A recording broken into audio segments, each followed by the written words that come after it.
And we're off All and right, running. here we go. Diamond Tool Tour. Ruben Silva and Jake Powell. Jake just beat Ed Gonzalez pretty soundly. 8-3. Yeah, I think so. And he tried that same shot that you would, but he as an amateur player, you're afraid to thin a ball. Yeah, you're afraid, exactly. And I don't think you're used to hitting a ball like that. No, you'll never. To hit them real thin like that. Yeah, you're not. That's not gonna. Well, that's never good to leave a shot, especially in the first game. And like I said, this guy makes straightforward shots pretty well, so he's going to be okay here. Yeah, he's not going to like the 3-ball. Well, yes, he is. He's drawn it. Oh, do you think it goes by? No, but that combo looks good, and he can also just push the 3-ball by the 9 and roll the cue ball on top of that. I like that shot. The 7, whatever that is next to it. He's going to shoot the combination. Well, he's going to wish he'd have done the other. Although he did okay. Yeah, he got a safe hook out of it. He'll get kicked out of this, and he might leave the cue ball froze on that ball right next to the 3. But he's kicking at it. He's going rail first. Wow. Made it and got shape. Oh no, that's the 6-ball. I thought it was the 2. He still got shape. Still had, yeah. Playing the side. Yep. And he's got some work to do, but this is a pretty straightforward shot. Hit it with center English and come straight down by the 7. Yeah, he's fully capable of getting out. Oh, here. yeah. Jinx. You're so mean to your players. How does that always happen? That happens in pool. It happens in every sport. As soon as the commentator says, "Oh yeah, he can hit," whoop, flub. They said the first time they had Mike Siegel doing commentary, it was like every time somebody would get to the table, he was like, "Well, he's out here. He's out here. I'd be out here. He's out here." And of course, that wasn't the case because he wasn't commentating a Mike Siegel match.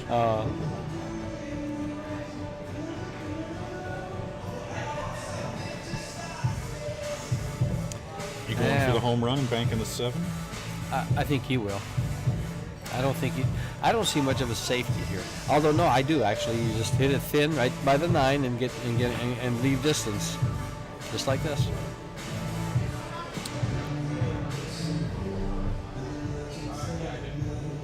It's actually a good shot, but I think he's going after the 9-ball here with a cue ball. Just like that. Pretty much. And make the 7. And the bank.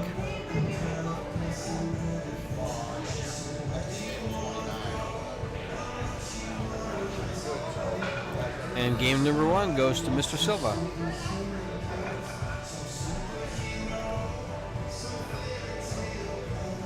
And when you're giving up weight like this, you shouldn't think about it. Just play the table and you know. But it's hard not to. It's hard not taking some of those fire shots, and that's what makes it hard to give up weight, because you figure, well, the guy I'm playing doesn't have to get out. If you think like that, you're not going to win a lot of your matches when you're giving up a lot of weight in Fargo. Yeah, because they don't have to get out, but they will. But especially because let's say you make the mistake, and then the table rolls off on the next shot, and you already made 2 unforced errors, and then you give up a 3rd shot in the same rack because, well, whatever, you know, you don't always have to get out. And the ball hangs up, and you give it up, like, it's like right there. But see, he's supposed to make the mistakes. Ruben's not. Right. If there's a mistake to be made, he's much more capable or dependable on making it than Ruben is because of the rating. Right. Of course. Ruben knows the right side and the right pattern play the majority of the time. Speaking of patterns, he'd like to be closer to the rail right now so he can get on his 3-9 combo. killed that ball nice. Yeah, but now does he go after this 9 ball with the cue ball? That's do or die. It looks like it goes by the 6. Does it? It doesn't look like it to me. Oh, yeah, look at it from this angle. Oh, okay. Oh, yeah. Not from there, yes, just side angle. Where's the 4? Okay. Right here. Pretty easy. Whoops. Don't drop your water. I spilled it earlier. It's about the 10th iced tea that I've drank today. I like my iced tea. It tastes nicer. Nice shot. Got a long shot on the 5. 6 is close to the pocket, though. But the 8 ball plays big. And there shows you how big the 8 ball plays. Did he get to it? Got there Yeah, it looks like he might be able to.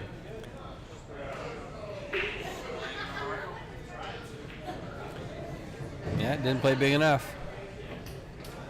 That's when you're sitting in the chair, you sit there and say, "Swell, 8 ball, swell." Yeah.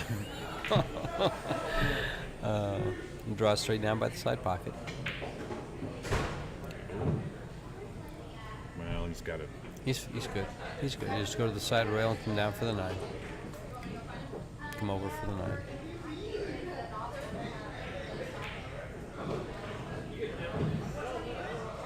And we're going to be 2-0. And that all started with Jake missing that 1 ball, right? Right. Yep. But still, Ruben took advantage and ran the table from there. So had Jake made the 1 ball, he's not an odds-on favorite to run the table. Right. He probably wasn't going to run that rack.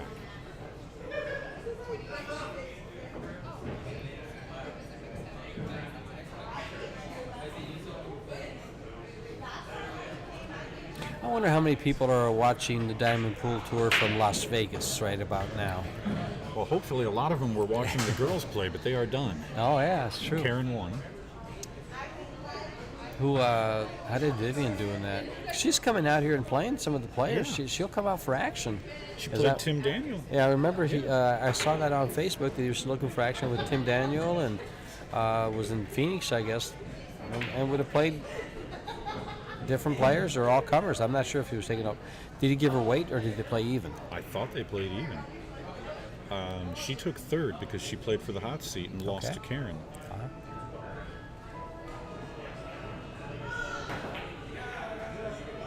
And so then she didn't win her match on the 1-loss side? No, because Allison and Karen played in the finals. Okay.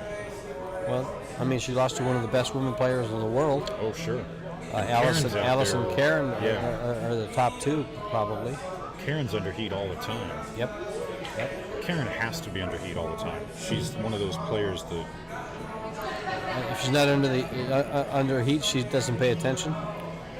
she needs to play tough opponents to keep her A game. Okay. Allison is somebody who she can sit at home for a month and bring her A game in 30 minutes. What's an A game? No, we saw your A game earlier. We know exactly what an A game is.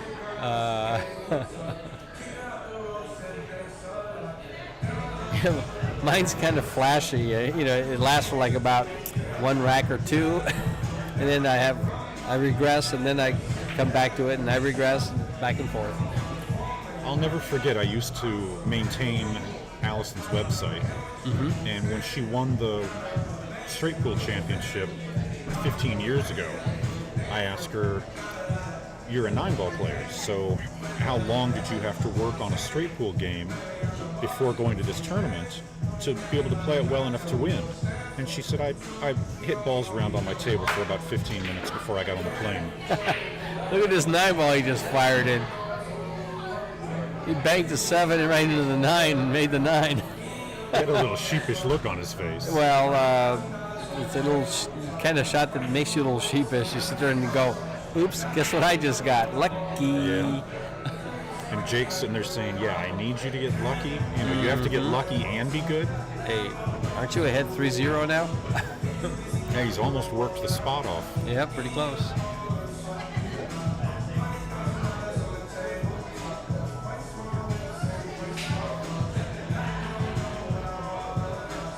Well, Jake knows he's not a favorite in this match.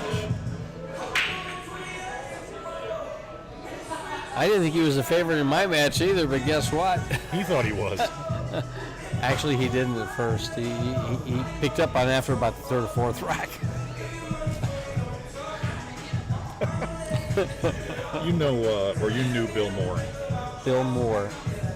Name sounds familiar. He was a 6. He passed away about 10 years ago here in Arizona. Bald. He went to Derby one time. Trace was there. I was there. And he just wanted the experience. Mm-hmm. And he says, I'm going to play. When I get beat, I'm not going to buy back. I just want to say I played at Derby.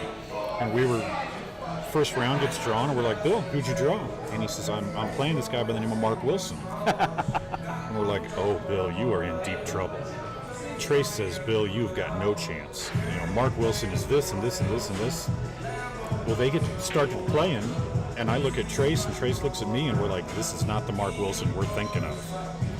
And we tried to, he's missing balls, and we tried to pull Bill over to the side and say, Bill, this is not the Mark Wilson we told you about. You don't just need to be able to tell people, hey, I played a match at Derby. You can tell people I won a match at Derby. Concentrate. And he just had it in his head. That he wasn't going to win? Yeah, I can't beat this guy.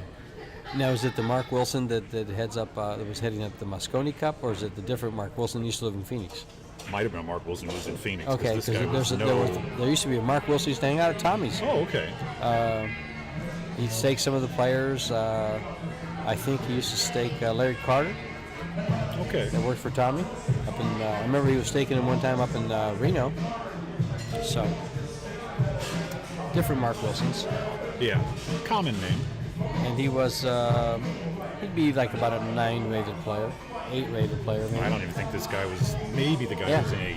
Yeah, okay, then that probably would have been that Mark Wilson, the one I'm thinking about. And you say that you've never been to Derby. That's one of the things about Derby is there is action at every level. Yes. See, I'm not a big gambler. I especially when I start playing world-class players. To tell you the truth, I've never really played that much out of Arizona. I traveled back when they had the McDermott tour in the 90s. I went to San Diego a couple times. Went to Vegas. Actually, my very first experience at the McDermott tour was in Vegas, and I took a 5th. And played players like Danny Medina, Dick Ranks. That's a name I haven't heard in a while. Yeah, he was a good player out of Vegas. Pretty good player out of Vegas. Of course, Trace was my very opening match. Surprising thing, I played 2 guys out of Phoenix going to Vegas. I played Trace Kane, and then you remember a gentleman by the name of Mike Baxter? He used to play out of Phoenix here. He was a pretty good player. Played about Trace's speed. Those were my first 2 matches. Trace had me 6-0 in a race to 9. I came back and won 9-7, I think it was. Ooh. That's, to me, that was like, and that stuck in Trace's head like forever. Oh, I'll bet. I learned it was an interesting way to discover the big fish in a little pond concept. I was hanging out with a regional player out at Derby one year, and he said, I'm looking for that guy from Phoenix. I said, who's that? And he says, Trace Kane. You know who he is? I said, yeah, I know who Trace Kane is. And he says, yeah, I'm going to gamble with him. And I said, look, Trace plays pretty strong. And he said, I've watched Trace play. I want to gamble with him. Oh. And I learned strong back here is not strong out there. No.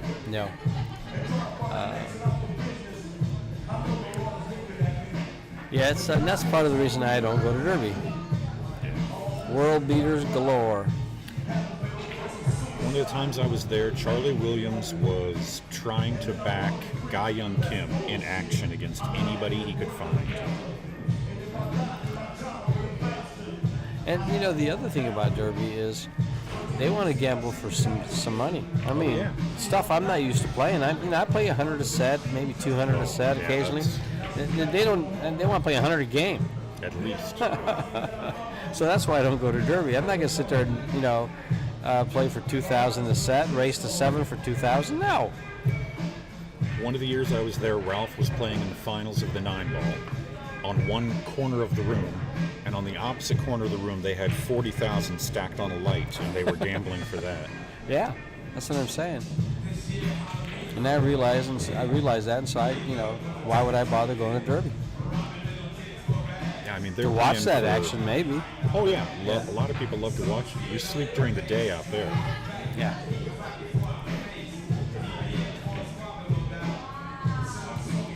And we're gonna have a combo here, or does the 8-ball go by? I think it goes by.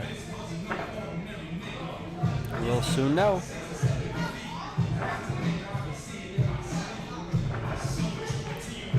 No combo. Yes, it does go by. And for a 4-0 lead. And you can see how well Ruben has maintained control of the table. Although Jake has had a couple of opportunities. But, I mean, they were very early in the rack. He hasn't had an opportunity late in any rack. Ruben has made sure that didn't happen. Exactly.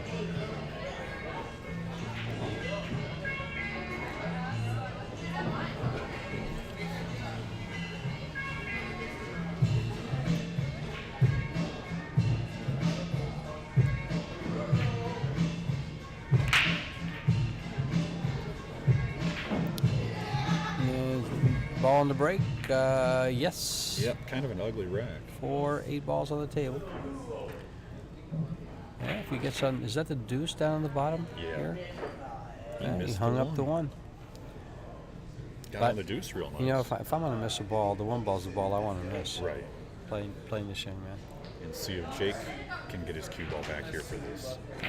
Rail first, hard, rail first. So you go rail first, and you come 3 rails by the 5-ball. Hit that rail and come out for the 2, possibly. If you hit it hard enough. And it would have too. It would hit just long past the side pocket and gone into the 8 for the 2. He might be able to spin this ball in. Nope, missed the whole ball. Oh, that's the 4, not the 2. Okay. Oh, okay. 2's already done. So he's actually made a very good shot. We have no idea what we're watching. Well, he's getting his jump cue, I think. You think? Yes. Actually, That's thinking a I fair- might spin that ball. Nah, I think he'll give his jump cue. You might be able to go rail first on it. Yeah, that's what I'm thinking. Yeah.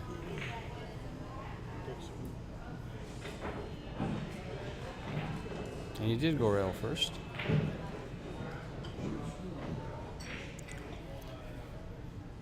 Doesn't like the 4. He That's plays the safe 4. on the 4. Well, he can actually spin it in. The 8-ball's in the way from keeping from scratching. But he's probably going to play safe behind the 9.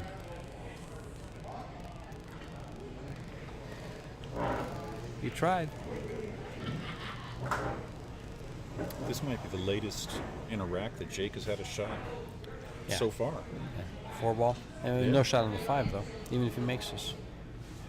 Yeah, you can play safe off the 5. Well, he's coming back. He still has to play safe. I don't think Jake's going to win a lot of matches trying to outmove Ruben. Ruben kicks pretty good. He's got a 3-rail kick or a straight 1-rail kick with this 5-ball. You can hit the side rail on the right, the head rail, and the side rail, and 3-rail kick at the 5. Looks like it anyway. Looks like it spins right by this. Yeah, it does. Because I can see it goes right by the 6. And that's what he's pointing at is that's going to be where he hits the 3rd rail. Okay. And he's going to hit the side rail, the head rail, and then try to kick it in the side. Yeah, he's going 3 rails. I think Ruben plays a little bit of 3 cushion too. So this is what he would like this shot. This is a good shot here. And there it goes. It's coming back towards the side pocket. He's going to sell out. Oh. Yeah, he's not happy with that. Jake might win his first game here. Although that 6-ball, he has to play a combo on the 9 or come around and play the 6-ball in the upper left-hand corner. Well, and that's the question. Is he going to want to try to end this game in 2 shots, or is he going to try to run out? That's a good question. Let's see how confident he is of his shot-making ability and his position play. He's winding up for something. Coming around. Right Oh, he's behind the gonna 9. come too far. It's going to be right behind the 9. And now Ouch. he's telling himself the right shot was to shoot the combo.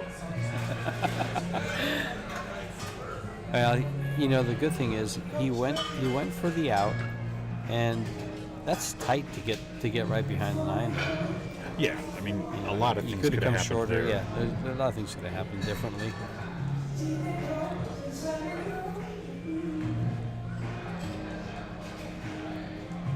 Now see, Shout Out Tequila takes 2 matches He hit it.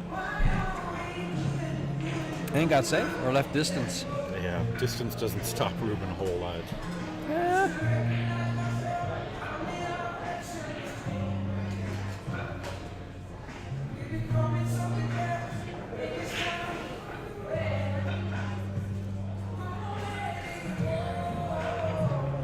Distance can stop everybody, believe Yeah, me. okay. Doesn't matter. Distance is your friend. That's why when you play safe, you want to leave distance and a ball in between. And I'm not saying that this is what's happening here, but do you think there might be a little bit of a letdown? All right, I've made up the spot. I know I beat this guy in a straight race to 5 now, so I'm over the hump. No, I think Ruben's, trying. It's just keep in mind, primarily Ruben plays a lot of bar table. Okay. He plays extremely strong on the 7-foot tables. He plays very well on the 9-foot tables. Yes, he does. But we just witnessed a great match between him and Bobby. Right. But he plays about, let's just say he plays a 10-speed on a 9-foot table and a 10-1 on the bar box. Okay, I could buy that. And I really haven't seen him play that much on a bar box. What did he leave here? A long straight-in shot on the 6. And I'm telling you, it's almost dead straight in. Tough to get shape on the 7 ball. I think you just cinch it. And take what the table gives you there? Yeah. That's what he just did. Yeah. Because he knows he's supposed to make the 7. I don't know that anybody's supposed to make the 7 ball. This is a tough shot. Made it. It's a nice shot. Very nice shot. He rolls another 2 inches. Yeah, and he's completely out. he's good here. I mean, I think he makes this. Although, it's a back cut. Some people don't back cut balls well. Some people do.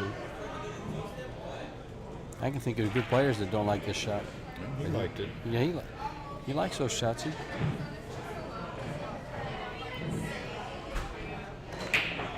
This is just off the rail, which makes it more difficult than being on the rail, but doesn't matter. He just fires in and gets his first game.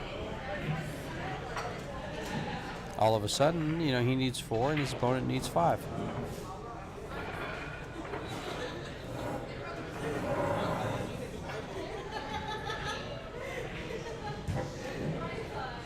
I think at this stage it's still advantage Ruben. Oh, yeah, big advantage. He's playing him 5-4. Giving him a game on the wire at a 5. Yeah, he'd do that all day.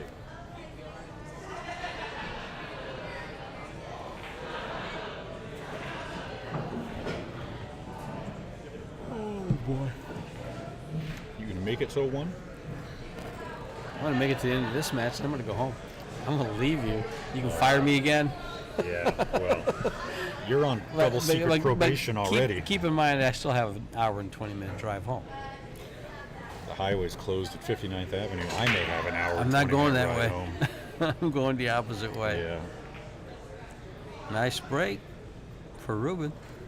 It might take less time to drive to your place than mine.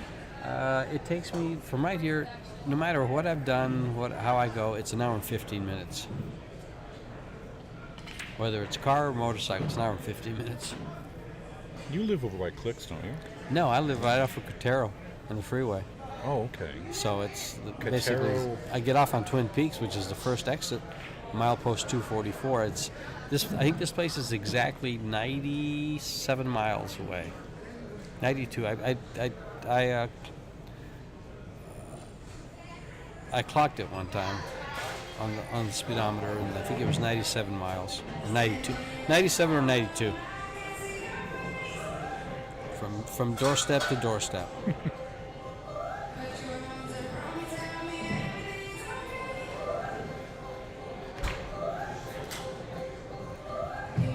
And I set my cruise at about 83, and just go.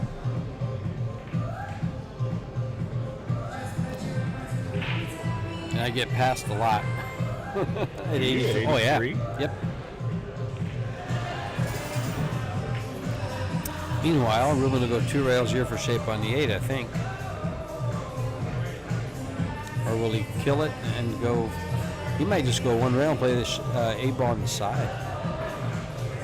Lays pretty nice for that too. No, he went 2 rails and he's going to play it in the other opposite side. He likes to spin a ball. Yep.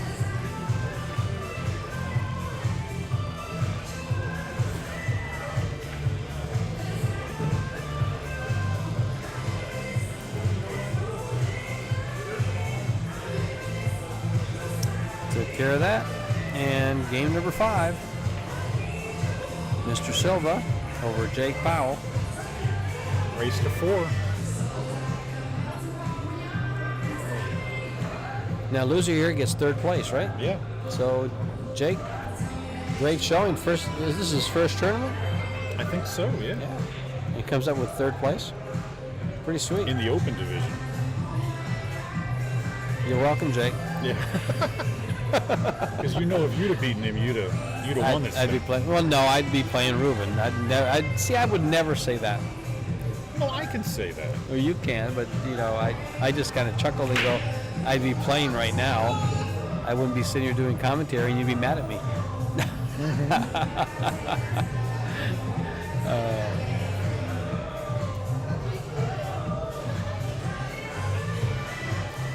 You know what's funny is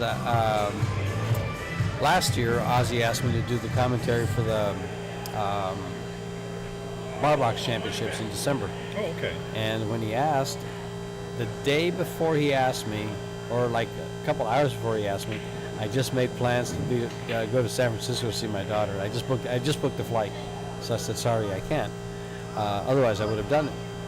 And this year, I didn't get on. So I should have said something to him. Actually, it'd have been fun to go up there and do them, but December's a busy time. It just is. You know, sometimes life gets in the way of pool. I hate it when that happens.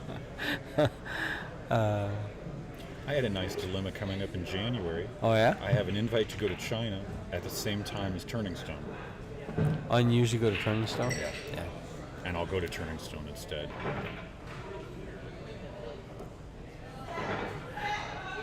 Those, you know, that's great travel. I kind of would hesitate. I hesitate to travel internationally right now with everything going on. Yeah. But it's hard to pass it up. It's really hard to pass it up. It's an experience. Yeah. Nice position here on this 9-ball. A little close to the rail for my taste, but I end up there all the time. Invariably, I end up against the rail.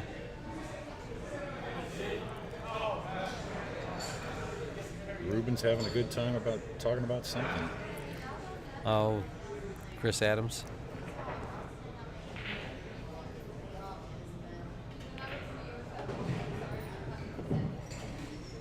Didn't seem to distract that shot.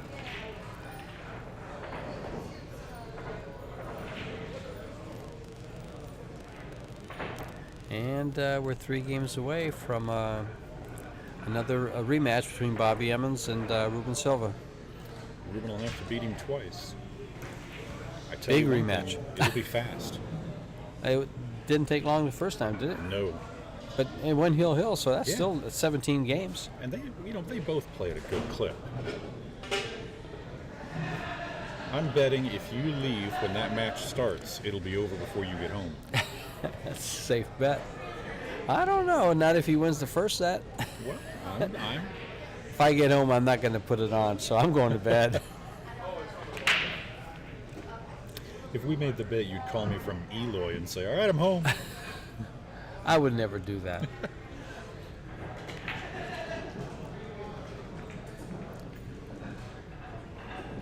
Make sure I call you from my house phone, Yeah.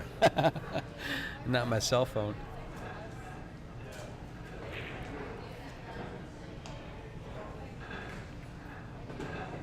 Well, Jake has a shot at game number 2. He's at the table. And in control at the time. 3 to the 4, 4 to the 5. 5 to the 6 is his problem. And 6 to the 7. Because he's got to get on the right side of the 6 to get to the 7. Yeah. But so far, so good. Oh, this is nice. He just draws this a little bit, plays a 5 in the side. He'll come perfect for the 6 and be able to be on the right. Oh, he came across. You don't want to be on that side because now you got to go over and back. You got to go into that yeah, top right. Exactly. And he's going to be on the wrong side. Now he's got the 8 and the 9 that come into play.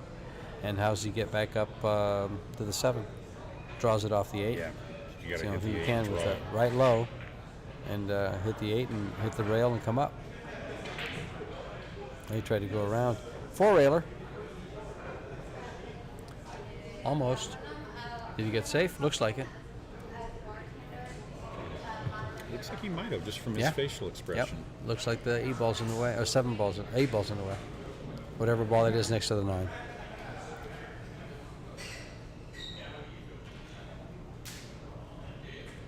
Yeah, it's a nice setup you have with both cameras. You might set your side camera up higher, Okay. because that way you're looking down on the table, and you don't have such a side view. You can have almost the same view you have on the foot camera. Okay. We'll do that at the casino. We'll be able to set up just about Yeah. anywhere we want there. Yeah, because you could, you go up another, you can go almost another foot higher, can't you? Yeah. Yeah. So that'd be, you telescope it out. You know, now that I think about it, they're going to set us up with the same floor plan that we had last year.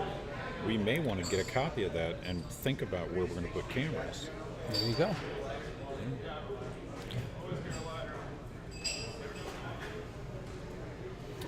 And where do you want to put tables? Well, the tables. Tables for the cameras. Yeah, Yeah. because we'll have 3 in the middle like we did last time. 3 in the middle, and then the rest of them will be around it.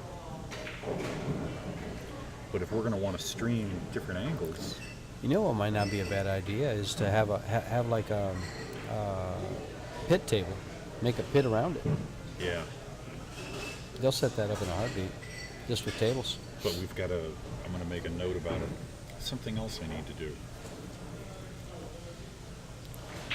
He's in good shape here. He just makes the 8 ball and kind of just runs down. It pushes the 9 ball towards the side, and he's straight in. Yeah, he's fine. Close to straight in. Bounced up a little bit.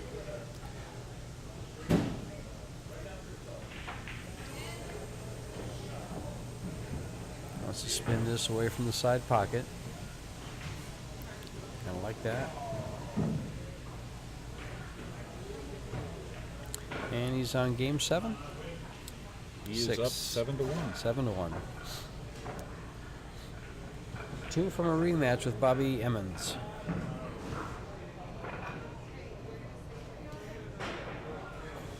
And I mean, if you looked at the field at the start of the tournament, these were the 2 strongest players, Bobby Yes. and Ruben. Yeah. That George guy was probably a real close third. Yeah, well, Brett Hughes took care of that George guy, put him in the loser bracket. We're going to bar that Brett Hughes.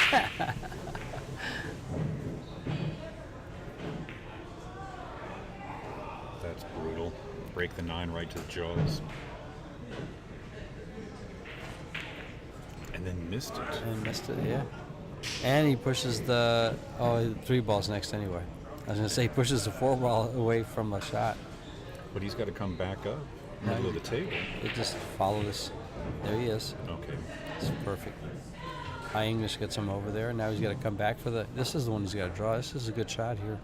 Is he going to follow it 2 rails? I think he is. I like that. I like that shot actually. Perfect. As long as he doesn't scratch. No, he's not hard Doesn't enough have to the speed. scratch. And he It's a gave nice himself a shot. nice angle, yeah, sure did. Center English comes down by the 9 for the 8 in the same pocket.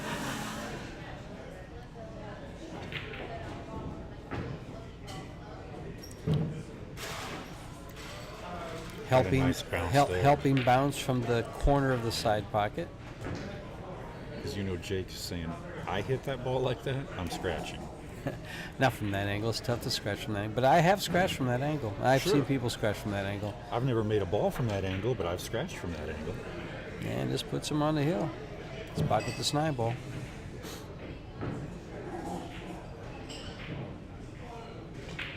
Well, I'm going to have to say, from what I've seen Ruben play, his big table game has come up. Yeah, I think so. And what's scary is we're playing on bar tables diamond 7-foot smart tables. Did you hear that, Ozzy? It's Greg Sullivan who gets on me for that. Does he? Yeah. Yeah, they don't like to have them called bar tables because they don't play like a bar table. They don't play like Valleys or Dynamos. Right. They just don't. They play like a 9-footer, and a good example of players that play on bar tables is my nephew that's now playing on the events. He plays on Nogales. They don't have a diamond table. Oh, wow. And so he plays on the 7-foot Valleys, I think. I don't know what they are. I've never been down there. It's been ages since I've been down there.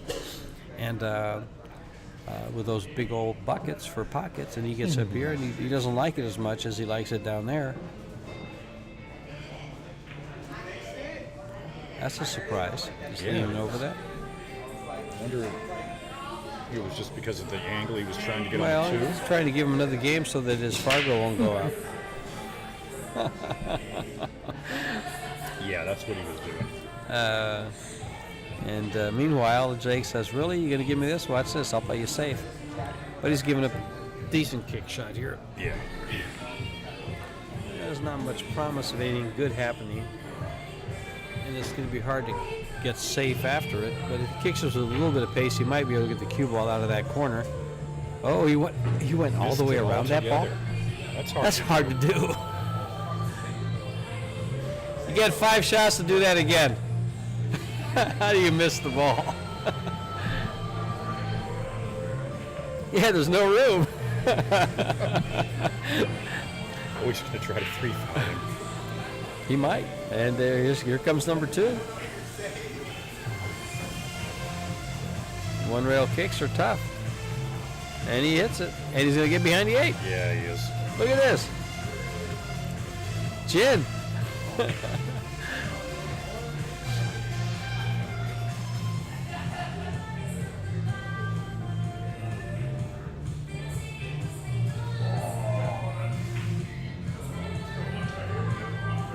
Is he time to go 2 rails? That's tight. Oh, you can 2 rail this. Oh, going that way. Oh, no, he can 1 rail this. Well, he's over a ball if he 1 rails. He's going to go 2 rails this way. Now I'd like the other one. He made it. Oh, he missed that by a fraction.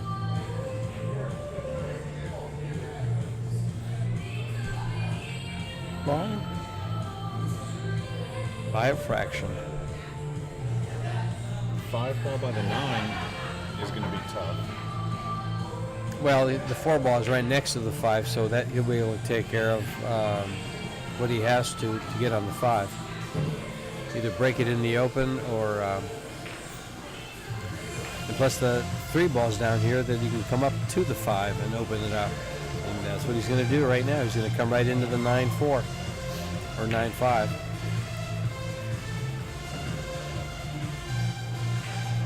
Now he's coming straight up. He's drawing the cue ball into the 9. Oh, no. Yes. If he makes the 4, he probably doesn't make the 9. But he might. He might come over. Perfect. Just like that. And just like that. And it's over. Well, that was quick and painless.